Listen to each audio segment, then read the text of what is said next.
क्या आप जानते हैं कि मृत्यु के समय होने वाले लक्षण व पीड़ा कैसी होती है तथा मृत्यु के बाद जीवात्मा कहाँ जाती है? गरुड़ पुराण में कहा गया है कि मनुष्य को उसके पाप पुण्यों के हिसाब से उसको यातनाएं दी जाती है।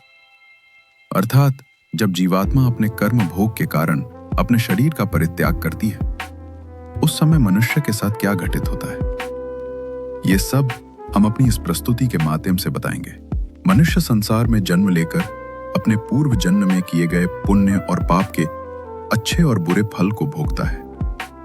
मृत्यु के निकट आने पर वह व्यक्ति परिवार के स्नेह की वेदना से रोता हुआ परिवार के बीच ही प्राण त्याग देता है। चेतन शरीर जब जड़ के समान हो जाता है, जब मृतक के प्राण कंठ में आकर अटक जाते हैं, उस समय मृतक को दिव्य दृष्टि प्राप्त होती है, जिसके द्वारा वह समस्त संसार को एकमय होकर देखता है और कुछ भी बोलने में असमर्थ हो जाता है। इस कारण समीप आए यमदूतों के भय से प्राण आदि वायु अपने स्थान से चल देती है। उस समय मृत व्यक्ति का एक पल भी कल्प के समान बीतता है। 100 बिच्छुओं के काटने से जो पीड़ा होती है, वैसी ही पीड़ा प्राणों के निकलते समय होती है। यमदूतों के भय से व्यक्ति के मुंह से लार निकलने लगती है। पापी मनुष्य के प्राण गुदा मार्ग से तथा पुण्यात्माओं के प्राण उनके मुख से निकलते हैं।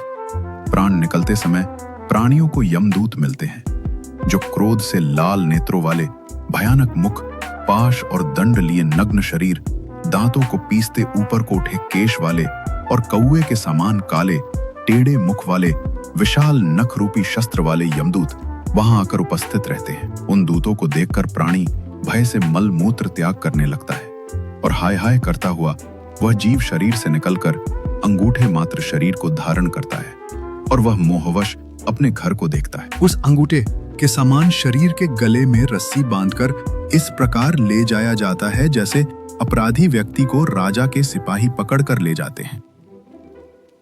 यमलोक ले जाते समय यमदूत प्राणी को बार बार नरकों के भयानक दुखों का वर्णन करते हैं।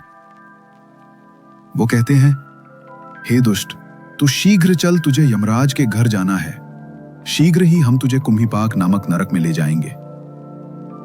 उस समय जो मनुष्य दुरात्मा होते हैं, उसे यमदूत अपने पाशबंद में जकड़कर मारते हैं, और जो पुण्यकारी होते हैं उन्हें स्वर्ग के पार्षद अपने लोक को सुखपूर्वक ले जाते हैं। उन यमदूतों के धमकाने से उसका हृदय टूट सा जाता है। भय से कांपते और अपने पापों का स्मरण करते उस जीवात्मा को मार्ग में कुत्तों से कटवाया जाता है। जब वो मार्ग में भूख और प्यास से पीड़ित हो जाता है, तब उसे सूर्य के तेज और वायु के वेग से तप्त बालू रेत में चलाया जाता है।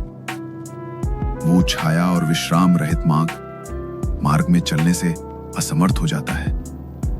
तब उस जीव को कोड़ों से मारकर यमदूत घसीटते हुए यमलोक ले जाते हैं। ऐसे कठिन मार्ग पर चलने से थक कर गिर जाता है, मूर्छा खाता है तथा फिर उठता है। इस प्रकार वो जीव अंधकार में यमलोक में पहुंचाया जाता है। वो यमदूत उसे घोर नरक की यातना दिखाते हैं। यमलोक पहुंचकर वो जीव यमराज के दर्शन करता है तथा घोर नरकों की यातना को देखकर यमराज की आज्ञा से फिर मनुष्य लोक में आता है। इससे आगे उस जीवात्मा के साथ क्या क्या घटित होता है, ये हम आपको गरुड़ पुराण के अगले भाग में बताएंगे। हम आशा करते हैं कि हमारी गरुड़ पुराण की यह प्रस्तुति आपको पसंद आई होगी। आप अपने विचार कमेंट बॉक्स में दे सकते हैं। वीडियो को लाइक और शेयर करें तथा चैनल को सब्सक्राइब करें। धन्यवाद।